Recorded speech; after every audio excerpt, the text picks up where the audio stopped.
Hey Sky, it's Dusty over here at German Auto. Just want to go over your car.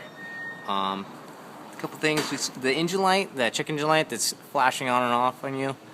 We found that there's a vacuum leak underneath the intake. It's a pretty common problem on this particular motor. Surprised we haven't had to do one yet, because you got about just over 160 on this car, so it needs that to be resolved. Eventually it'll get to the point where it'll start making it run rough, especially in the mornings. So that's one thing. Then that other thing is, we checked for a coolant leak. We couldn't really find a definite leak. We probably want to start with a coolant expansion tank, the radiator cap. Put a new one on there and top off the fluids and just monitor it. We went over everything we had touched on the oil leak over in this area. The valve cover and all that stuff is sealed up. Nothing is dripping on the exhaust. I know you're complaining about a smell. The only thing I think of is we do have an oil leak on the other side. It's coming from the oil filter housing. If that oil gets hot enough, you're cruising up the grade pretty fast, it could be causing like a wafting smell that you're smelling.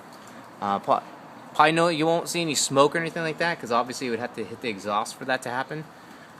But that's one thing. We also checked your brakes. They're getting low. They're about to hit the sensor where they're going to turn on the light on the fronts. So the front brakes we saw. If you look at your tires, this outside area, there's almost no tread left. Or actually, there is no tread left. That was the tread line right there, and it's gone. You can see the outside and the inside, you know, on both sides. It's just scrubbing it real bad. What we found is the control arms right here. They're loose and have play in the joints on either end. So we get this alignment squared away for you.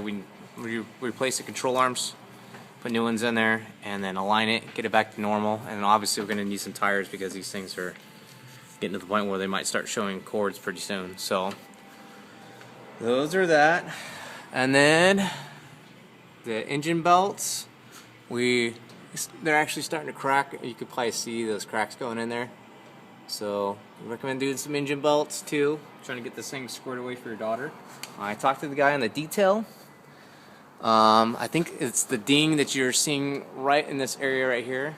He said he could do the full interior detail, inside out, engine bay, everything, with a nice couple coats of wax, so that you don't have to detail this thing every couple months. It should be like a 6-month at least, should stand up to, as well as take that ding out.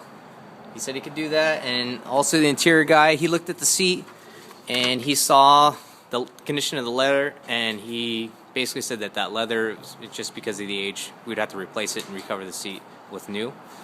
So I got estimates either way. He said vinyl is definitely the way to go if you want life out of it, but if you want to put leather in it, we can do that too. Well, I hope this helps, and let me know what you want to do, Scott. Thanks.